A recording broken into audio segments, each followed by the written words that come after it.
இருக்காது. என்னுடைய முன்னுரை கூட தொகுப்புரையில் கூட சொல்லியிருப்பேன். அரசு நாங்கள் எந்த தவறும் செய்ததில்லை, 29 ஆண்டுகளாக செல்லுகின்றோம். எங்களுடைய கோரிக்கை ஏற்று தெய்வீக திருமன் பசுமன் முத்துராமலிங்க தேவர்களுக்கு வழக்கம் போல எப்பொழுதும் போல இந்த புதிய விதிமுறைகளெல்லாம் தளர்த்து விட்டு எப்பொழுதும் போல எங்களுடைய தலைவரை அஞ்சலி செலுத்த எங்களுக்கு அனுமதி கொடுங்கள் என்றுதான் அந்த புத்தகத்திலே நான் வேண்டுகோளாக வைத்திருக்கின்றேன். அதை தான் இந்த மேடையிலும் சொல்லுகின்றேன்.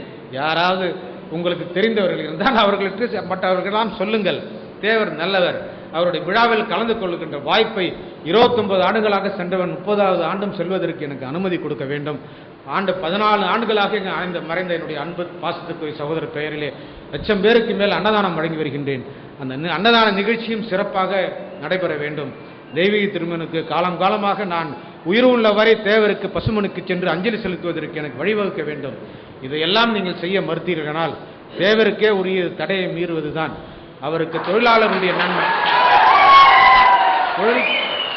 மதுரை தொழிலாளர்களுடைய நலனுக்காக போராடிய போது அவர் மீது ஜாமீன் வழக்கு தொடரப்பட்டு அவர் 167 சாட்சிகளை விசாரித்து அப்பொழுதெல்லாம் அந்த தொழிற்சங்கத்துக்கு தலைமையேற்பதற்கு ஆட்களே கிடைக்கவில்லை. எல்லாரும் ஆங்கிலேய முதலாளிகளை கண்டு பயந்த போது ஆங்கிலேய ஆட்சியிலே தைரியமாக தொழிலாளருடைய நன்மைக்காக தொழிற்சங்கத்தை துவங்கி அதற்கு தலைமையேற்றார் நம்முடைய தெய்வீக திருமன் பசுமன் தேவர் அவர்கள். தலைமையேற்ற காரணத்தினால் அதற்கு தொழிலாளருடைய நன்மைக்காக அவர் குரல் கொடுத்து வேலை நிறுத்தம் செய்தனால் அவர் மீது ஜாமீன் வழக்கு தொடரப்பட்டு 167 சாட்சிகள் விசாரிக்கப்பட்டு அவர் அந்த வழக்கு நிலுவையில் இருக்கின்ற பொழுது மதுரை மாநகரத்தை விட்டு வெளியே செல்வதற்கு தடை விதித்தார்கள். தேவரிடம் தடை விதிக்க முடியுமா? தேவருக்கு யாராவது நீ செய்யக்கூடாது என்று அவர் இதை பேசினார். he will never compromise. அவர் காம்ப்ரமைஸே பண்ண மாட்டார்னு சொன்னார் நம்ம மேடைமணி ஆசிரியர். அவர்கிட்ட போய் நீ போகாதன்னு சொன்ன கேட்பாரு. போவான்னு ஒரு 4 தேதியும் குறிச்சிட்டு வீரன் நடை போட்டார், கைது செய்யப்பட்டார், சிறையிலே. அதற்கு பிறகு அவர் 7.5 ஆண்டுகள் 2வது உலக யுத்தம் நடக்கின்ற பொழுது வெவ்வேறு மொழி பேசக்கூடிய மகாராஷ்டிரா, உத்தரப்பிரதேஷ், மத்திய பிரதேச சிறைகள் எல்லாம் அவர் அடைக்கப்பட்டார். 7.5 ஆண்டுகள் ஒரு தொழிலாளருடைய நன்மைக்காக ஆங்கிலேயரின் தடையை மீறி சென்றதால் சிறைக்கு சென்றார். ஆகவே எங்களுக்கெல்லாம் வழிகாட்டிகள் இருக்கின்றார்கள். குற்ற பரம்பரை சட்டத்தை தவறு என்று நெற்றிக்கண்ணை காட்டினாலும் குற்றம் குற்றமே என்று சொல்லக்கூடிய பசுமன் முத்துராமலிங்க தேவர் ஆங்கிலனை எதிர்த்து குற்றம் பரம்பரை சட்டத்தை நீக்கினார்.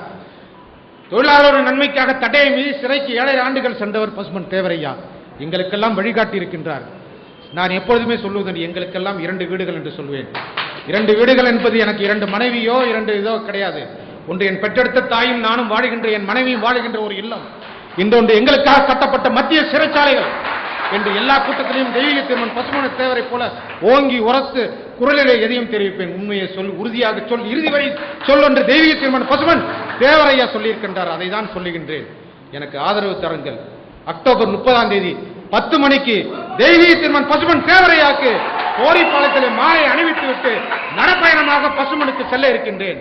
பேராதரவு கொடுத்து எனக்கு நான் என்னுடைய நியாயத்திற்கு பதில் கிடைக்கக்கூடிய வகையில் நீங்கள் எல்லாம் பெரு ஆதரவு கொடுக்க வேண்டும் என்று வருகை தந்திருக்கின்ற தேவர் பெற்றால் அத்தனை பேருக்கு என் மனதுக்கு இருகரம் கூப்பி ஆதரவு கேட்கின்றேன்.